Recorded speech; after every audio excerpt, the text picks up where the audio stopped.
A ver, desde hace años, en el mundo clínico hay un debate que no para. ¿De verdad es seguro administrar fármacos de alto riesgo? Piensen en vasopresores, ¿por una vía periférica?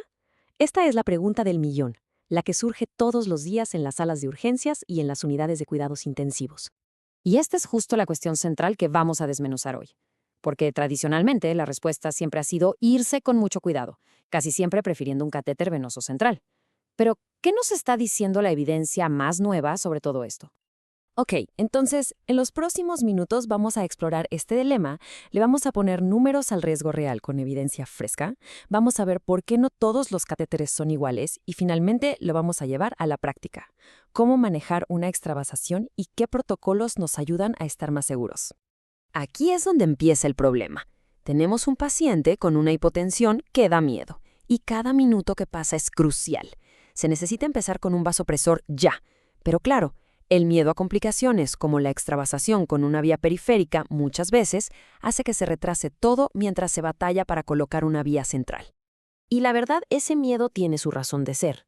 Fármacos como la norepinefrina son vasoconstrictores superpotentes, pero también son muy irritantes para las venas, son hiperosmolares. Si se llegan a salir del vaso, o sea, si hay una extravasación, el daño al tejido puede ser gravísimo, incluso puede haber necrosis.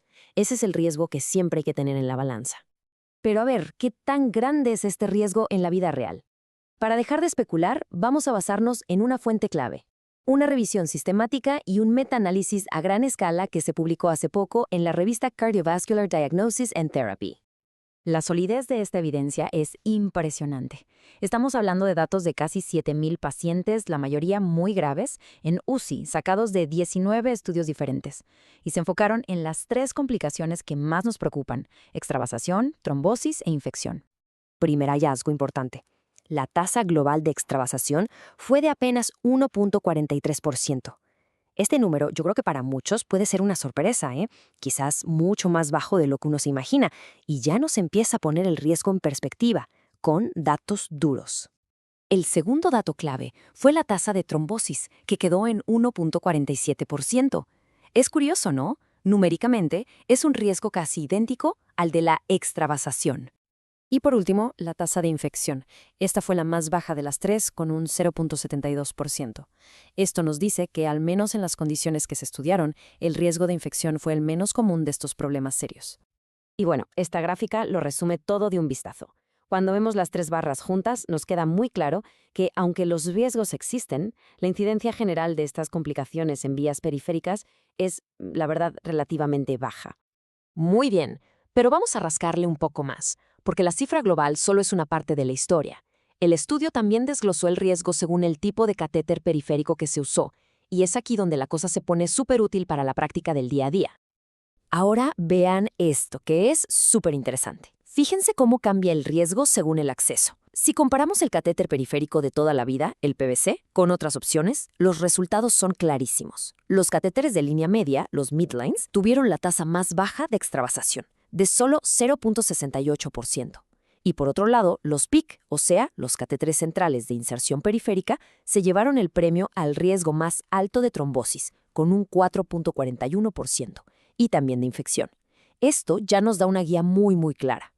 Y esta cita de la conclusión del estudio lo amarra todo. La frase clave aquí es bajo procedimientos estandarizados. O sea, no se trata nada más de escoger el catéter correcto, sino de tener protocolos bien estrictos para ponerlo, vigilarlo y mantenerlo. Ok, ya sabemos que el riesgo, aunque sea bajo, es real. Entonces la pregunta obligada es, ¿y qué hacemos si pasa? ¿Qué hacemos si hay una extravasación? Ahora vamos a pasar de los números a la acción, a ver cómo se maneja basándonos en los principios de una monografía muy completa sobre el tema. Primero lo primero, ¿qué es exactamente? La extravasación es cuando un fármaco se fuga, se sale de la vena y se va al tejido que está alrededor. Las consecuencias pueden ir desde una simple hinchazón hasta la pérdida total de tejido, lo que la convierte en una verdadera urgencia médica. Si se sospecha que esto está pasando, hay que actuar rápido y con orden. Paso 1, parar la infusión inmediatamente. Paso 2, sin quitar todavía la cánula, hay que intentar aspirar todo el fármaco que se pueda. Ahora sí, se retira el catéter. Y es súper importante avisarle al equipo, elevar la extremidad para que baje la hinchazón y marcar el área afectada para ver cómo evoluciona. Ahora, Es clave entender que no todos los fármacos hacen el mismo daño. El potencial de lesión cambia muchísimo de uno a otro y esta clasificación es la que nos va a decir qué tan urgente es y qué tipo de manejo se necesita. Aquí está la gran diferencia. Un fármaco vesicante, como muchos de quimioterapia, puede literalmente destruir el tejido y causar una necrosis horrible.